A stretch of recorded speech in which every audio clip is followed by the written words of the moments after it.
So I'm going to try to revive a dead Milwaukee 18-volt battery that won't take a charge, that gets the red, green when you plug it in. I've seen this on YouTube and I'm going to give it a go to see if it works. So we've got two batteries here. They're both a X1.5 that I use on some of the smaller hand tools. This one is no charge, no nothing. When you put it in the charger, you just get the red and green, and it's not Christmas. So let's see if we can fix it. So this battery, I fully charged this because you're supposed to have this fully charged, and then we're going to run a jumper from both of these, positive to positive. I've got a red wire with a spade clip on it, and negative to negative. I've got a black bare wire. They're both 14 gauge. So let's see if it's going to work. Okay, so bad battery. Hook the positive into this one, positive into this one, and then we're going to take this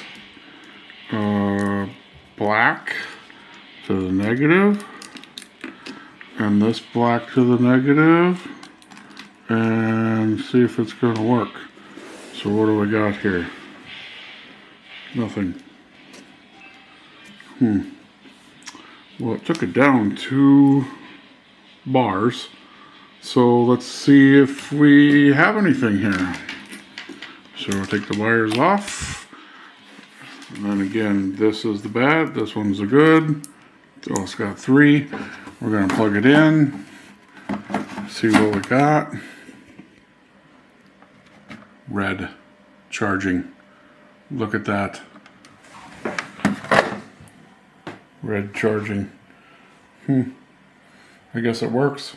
It's like Mythbusters.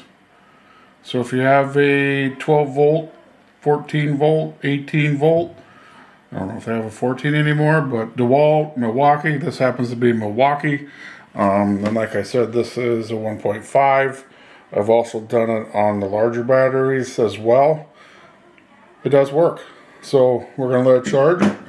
And got a battery back that I couldn't use. Don't have to buy another battery. So it's been on the charger now for a little bit. And as you can see, it's green. So let's pull it off and see what we get. Full charge. Look at there. Well, if you liked today's video, make sure to hit like and subscribe and help me grow the channel. Have a great day.